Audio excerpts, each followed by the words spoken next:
What are the most important takeaways from the fantasy football from Monday Night Football between the Titans and the Bills?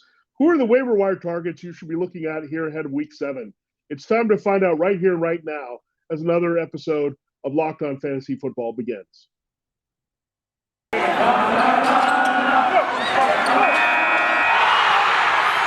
are Locked On Fantasy, your daily NFL fantasy podcast. Part of the Locked On Podcast Network, your team every day.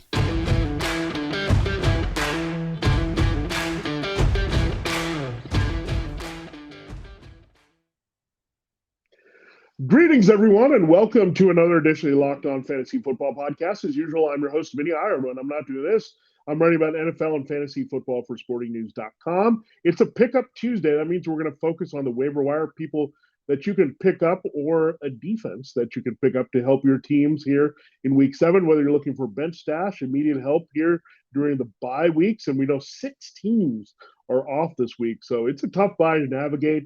You might play and look at guys that you normally wouldn't and plug them in different spots in your lineup. So we'll look at those kind of targets. And injury and attrition has created more opportunities for different guys that we didn't expect to have some fantasy football value here at this stage in the season. So we'll look at that. We'll also take a brief look at the Bills-Titans game. Wild one, high-scoring affair, pretty good for fantasy overall, and things you need to know coming out of that. The Titans upsetting the Bills in Nashville. We'll do it this way. We'll go quarterback first in our first segment, along with our M&F takeaways, then go to running back and tight end, then close the show looking at wide receivers and defenses. Thanks for making Locked On Fantasy Football your first listen every day. We're free and available on all platforms. This episode of Locked On Fantasy Football is brought to you by McDonald's, proudly serving communities since 1965. McDonald's has always been there. More than just a place to get tasty, affordable food, it's an unofficial community center. A big thank you to our friends at McDonald's for always being there. I'm loving it. All right, let's put a bow on Week 6 first here on the show. Bills-Titans, shootout. The Bills' defense kind of crumbled in this one.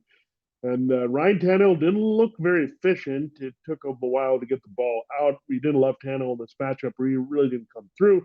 That's because he was watching Derrick Henry do Derrick Henry things.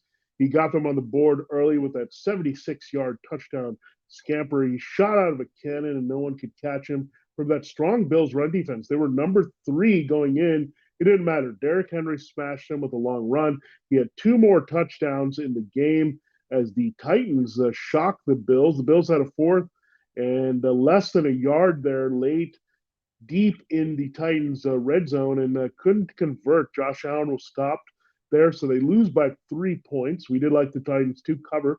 A lot more points than we expected. The Bills' defense, maybe a little bit of letdown after their overachieving against Patrick Mahomes of the Chiefs last week. So Bills' offense, what you would expect, the big 3 in their passing game. The leading receiver was Emmanuel Sanders, but Stephon Diggs had a touchdown as well as Cole Beasley. The big development there is Dawson Knox hurt his hand. So you had the backup tight end, Tommy Sweeney, score a touchdown.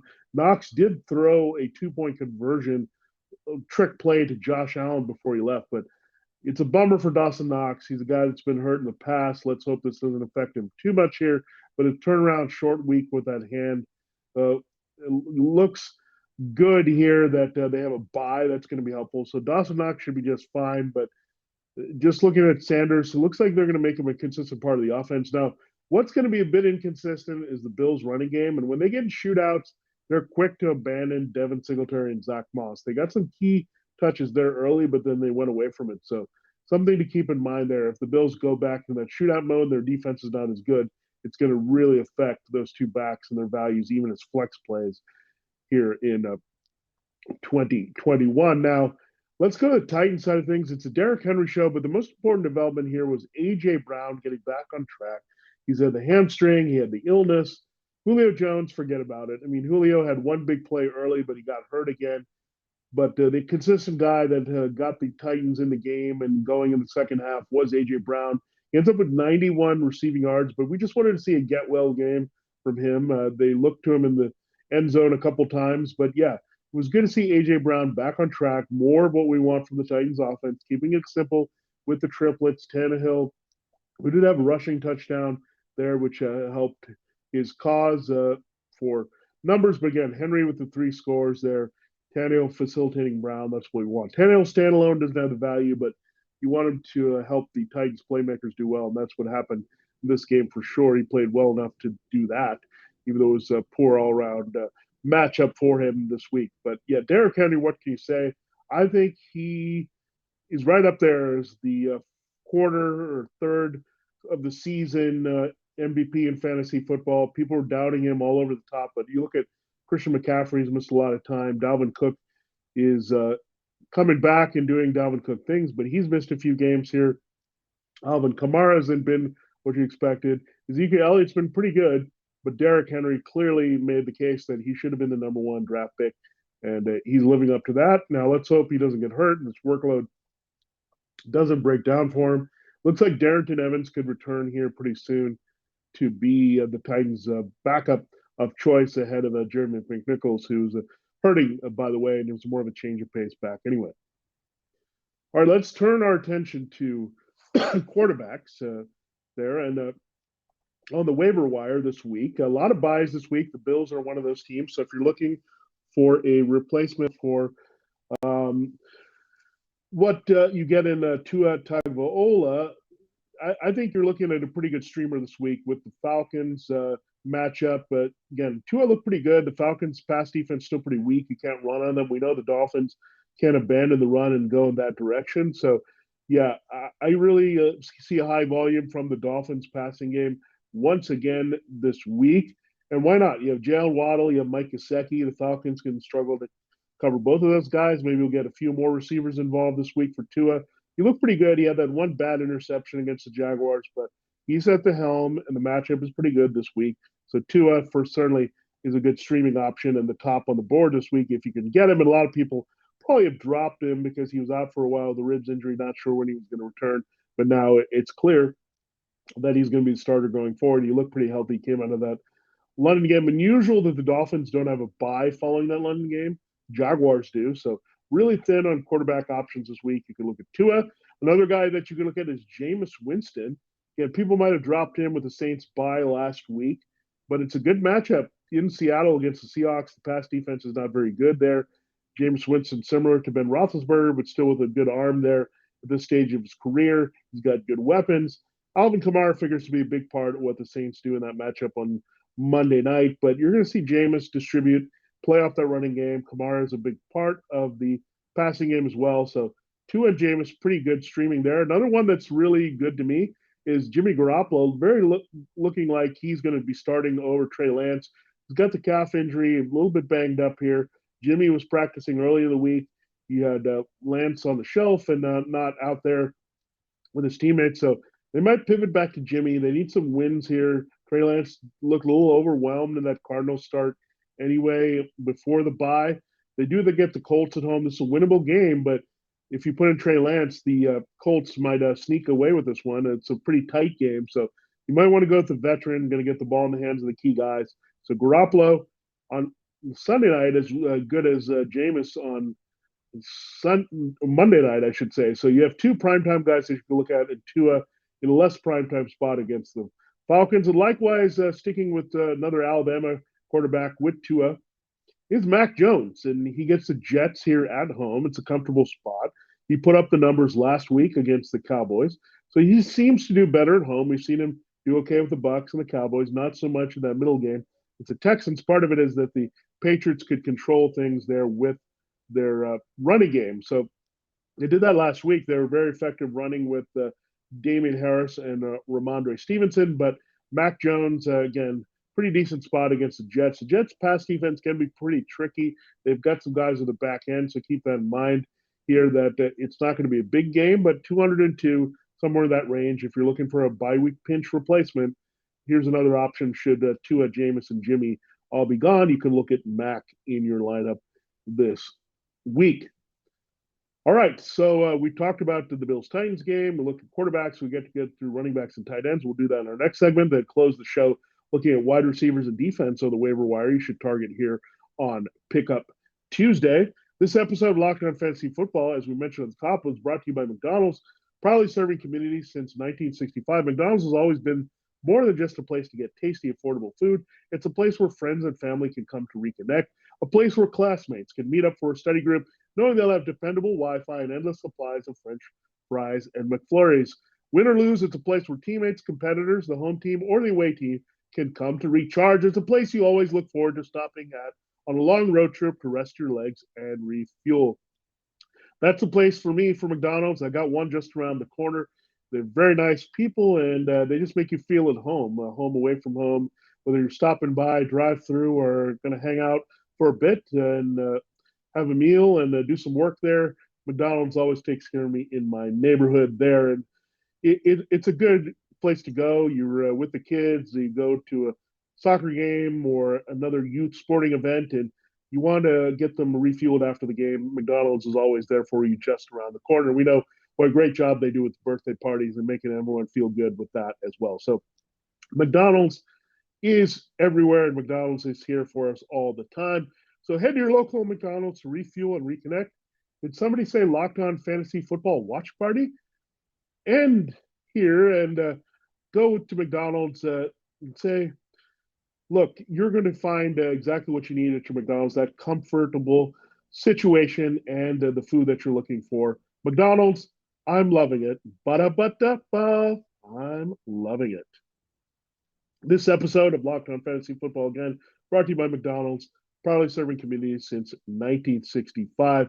A big thank you to our friends at McDonald's for always being there. We are loving it. All right, let's continue the show here and look at our waiver wire targets at running back here. And again, thanks so much for making Locked On Fantasy Football your first listen every day. We're free and available on all platforms for you. And again, situations arise here. We talked about the Patriots and Mack Jones. Well, we have Rhamondre Stevenson as well that you can look at, another rookie out of Oklahoma, a very impressive running back. They're starting to give him more work. They're kind of realizing that they need a change of pace and a guy that can support Damian Harris. Harris getting a little bit banged up. Stevenson got good work in the passing game against the Cowboys. He also had a rushing touchdown there to support Harris. So Stevens should get a bigger role. We've liked this kid for a while, but things had to fall into place. James White getting hurt helped. The Rex Burkhead leaving, that helped. You have a lot of other injuries here. Sonny Michel being dealt. So things kind of lined up well for Rhamondre Stevenson to be that number 2 back. And we know this is a run-heavy offense, so we know they use the tight ends, but Hunter Henry more so than Jonas Smith. They're going to throw to their wide receivers, more so to Jacoby Myers than Kendrick Bourne or someone else. But Stevenson is a big part of what they want to do. They want to be run-heavy. The game script should be very good this week. We'll see about Damian Harris. He's a guy that banged up, plays through it, but then can disappear and get hurt even more. Stevenson did miss a block there in a key spot for that Cowboys game against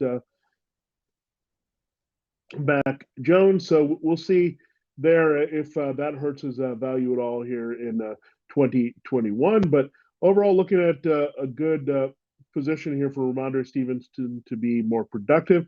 We have another situation there with injuries, and Darnell Johnson of the Browns. You have Kareem Hunt for sure going to miss this game with calf injury, but Nick Chubb also looks like he may not return. He missed last week against the Cardinals. We know that. So I look at Darnell Johnson having a kind of a key role here in week number 7, short week against the Broncos. It might be hard to get Chubb back in action. We know Hunt's not going to play. So you might see a little bit of Demetric Felton.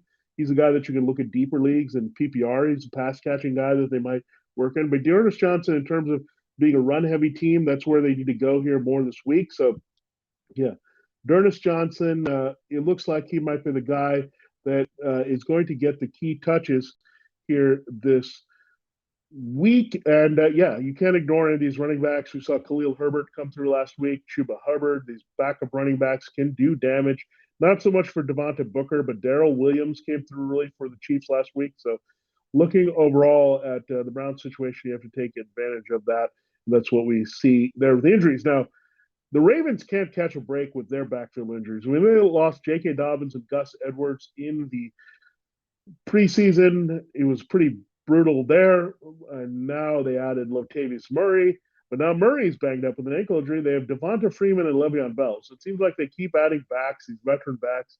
But now Freeman looked like the next man up with the key touches with the higher volume when Murray was unavailable at the end of that Chargers game with an ankle injury. So they're expecting Murray to miss some time here. So Freeman and Le'Veon Bell could be your new combination in the backfield.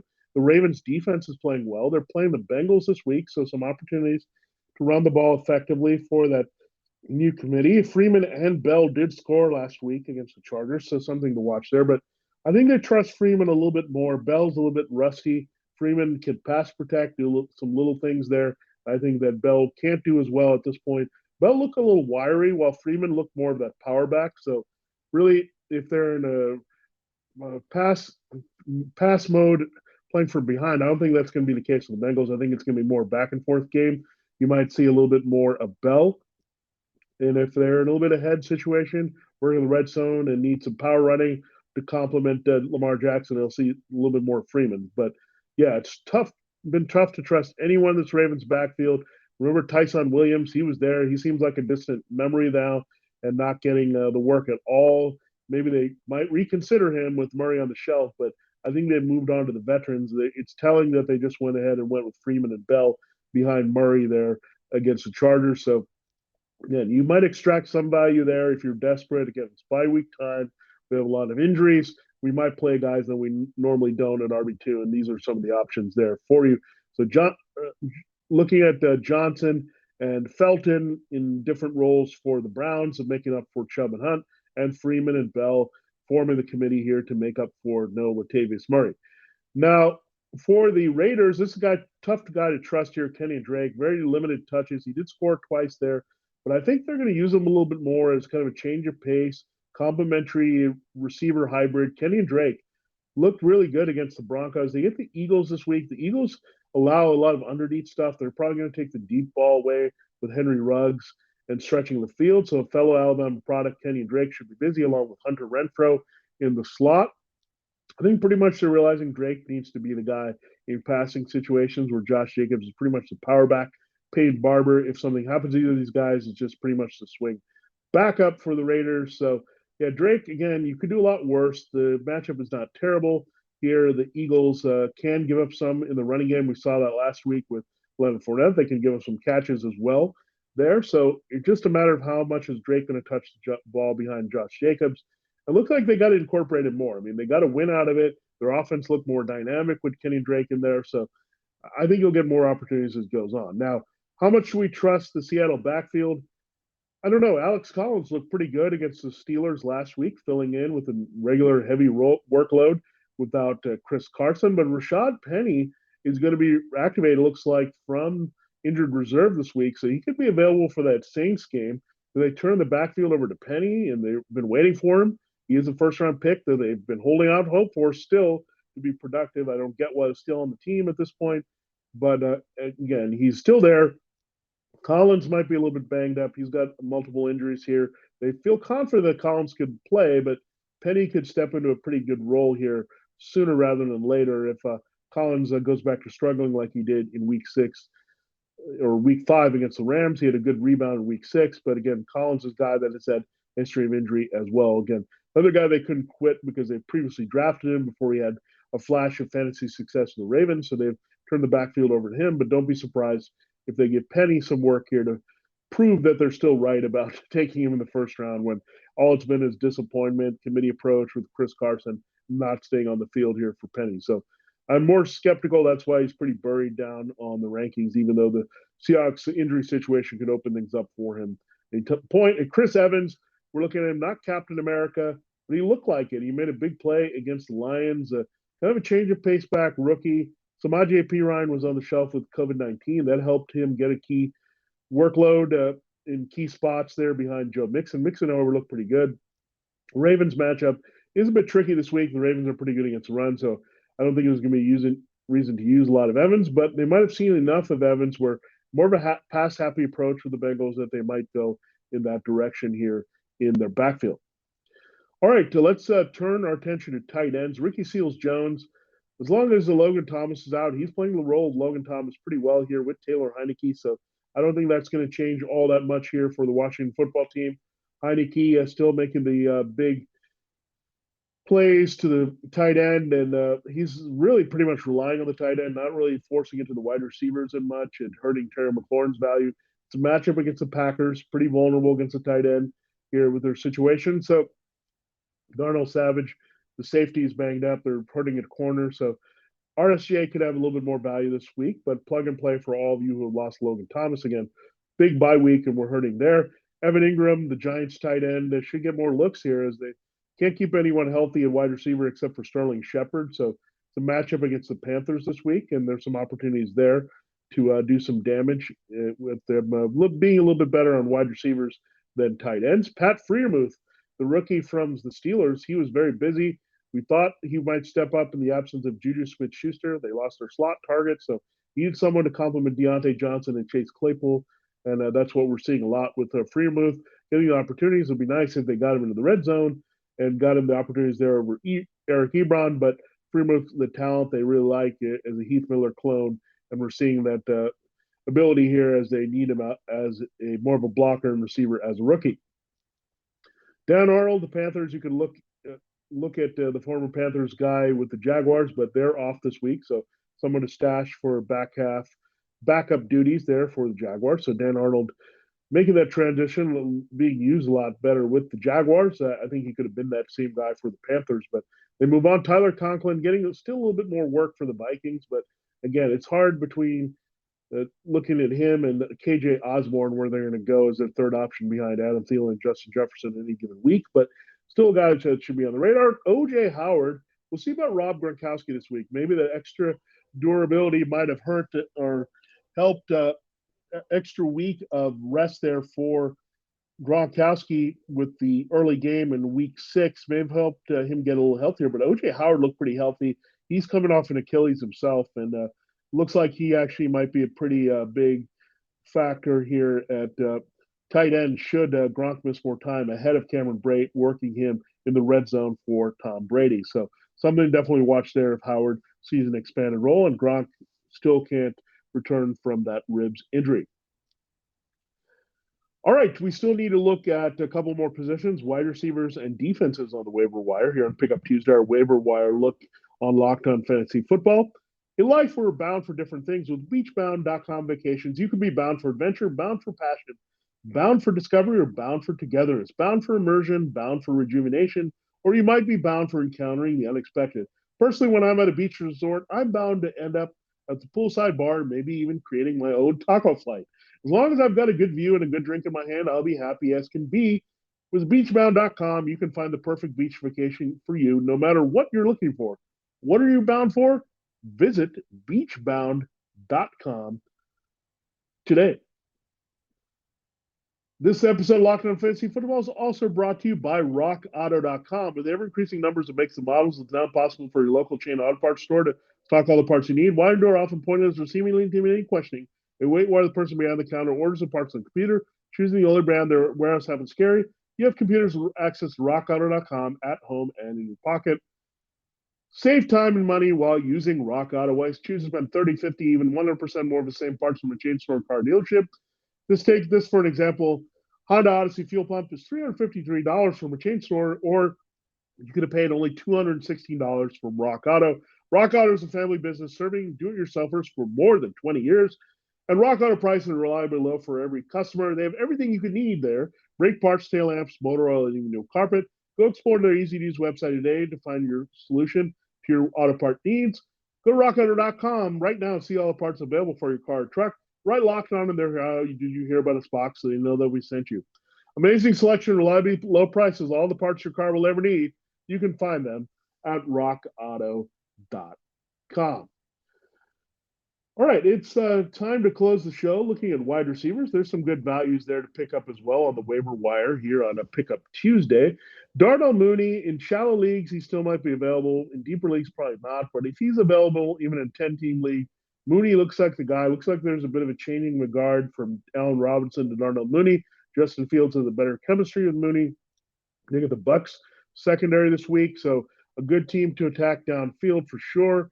And again, Allen Robinson maybe being faded a little bit here as a free agent. I don't think there's any reason that he would want to re-sign with his team if he's not getting involved as much. So Mooney going to be the number one going forward. He's one of those keeper guys that we're looking for long term. With Justin Fields, that's going to be a connection that we're going to talk about a lot in many years to come as a deep connection here for the Bears.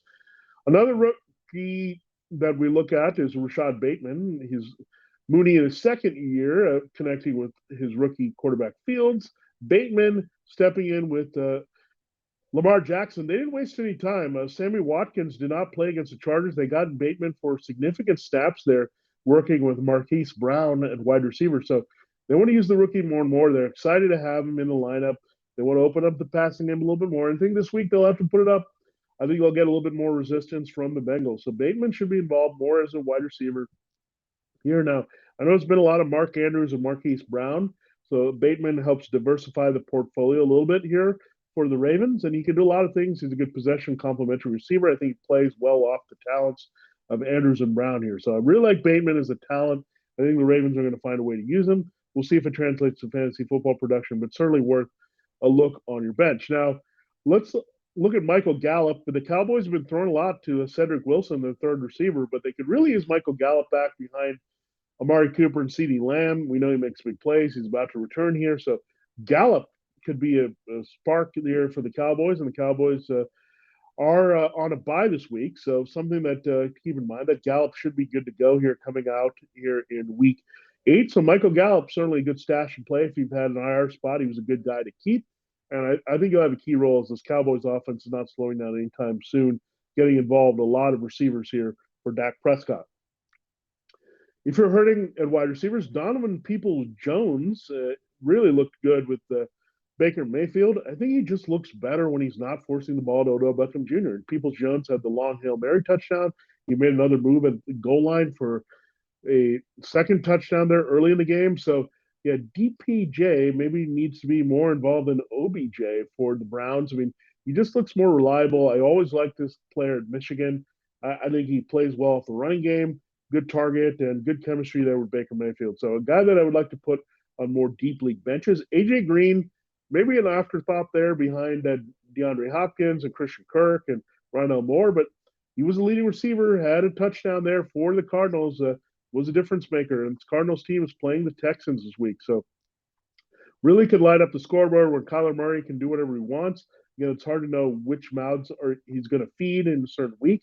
And it could certainly pivot back to Rondale Moore from Green and Kirk from week 6, but we just have to see how that plays out. So interesting there with AJ Green being more involved, but he's AJ Green. He can still make some plays here, especially as a complimentary number 2 outside receiver to the dominant target and coverage guy, DeAndre Hopkins.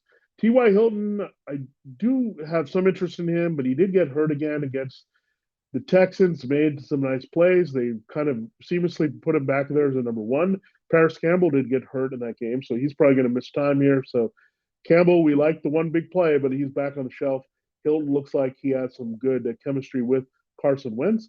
So you can look at him this week against the 49ers and that secondary that's had a lot of issue. Marquez Callaway for the Saints, if people forgot about him, he made some big plays before the bye against Washington.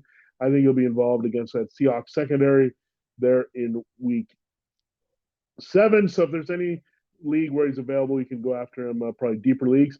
Miko Hardman, hard to trust, but they seem to find a formula behind Tyreek Hill and Travis Kelce using Hardman last week. So much for the Josh Gordon attention there, but Hardman still looks like the third option. It just needs to have the consistency, but great matchup against that depleted Titans secondary that gave a big game to 3 Bills receivers in week 6. Amon-Ra St. Brown, again, it's hard to trust with Jared Goff struggling there at quarterback, but he's still the number 1 receiver in Detroit. Maybe he'll get it going a little bit more this week. Rams matchup, however, is hard, and you could see Jalen Ramsey. As sad as that sounds, he's their best receiver and might draw the best cornerback from Los Angeles. Now, defense and special teams this week. The Saints, I wouldn't normally recommend them on the road in Seattle, but as Geno Smith and the Saints, their defense well rested with the bye, can go out and do some damage. I also like the Eagles against the Raiders this week. A lot of people may look at the Raiders on the other side. And yeah, Jalen Hurts can make mistakes, but we also know the Eagles have a pretty good interior pass rush. The Raiders' inside line is not that great. So Javon Hargrave and Fletcher Cox, those guys can make an impact this week and give you good fantasy football defensive scoring. I do like the Eagles to go into Las Vegas and win that game. And this is a bit of a desperation play, but the Giants defense haven't looked good at all, but they're playing Sam Darnold, the turnover machine. That could be a turnover fest between Sam Darnold and Daniel Jones all in that game. So it's fun to play defense in that type of game. And the Giants, even though they're short in playmakers, they do have a guy in James Bradbury that if Darnold feeds too much with DJ Moore, the Bradbury can make him pay with a pick six. So, yeah, a little bit of deep play there, but I do like the Eagles quite a bit this week, as much as the Saints. And the Giants is a deep sleeper that should be available in most leagues that maybe a lot of competitors are not thinking about this week. All right, that wraps up our look at the waiver wire here for week number 7. Comprehensive look there across positions. We got to quarterback, running back, tight end, wide receiver, and defense special teams for you on Locked On Fantasy Football. Thanks for making Locked On Fantasy Football your first listen every day. Now, we did the waiver wire today. That means we're going to turn our attention to the matchups. Matchup Wednesday, matchup Thursday, double shot there, breaking down all the games on the schedule. This week, it's only at 13 games. So, yeah, it's good to have that abbreviated. Can really concentrate on these games and really break them down for you and make those right decisions because they're all crucial with lesser players in the field this week. Now, make your second listen to Peacock Williamson NFL Show. Brian Peacock and former NFL scout Matt Williamson give you the expert NFL analysis in less than 30 minutes. It's free and available on all platforms. For Locked On Fantasy Football, this has been Vinnie Iyer. Have a great day. Good luck in your waiver wire claims today, and we'll catch you tomorrow for Matchup Wednesday.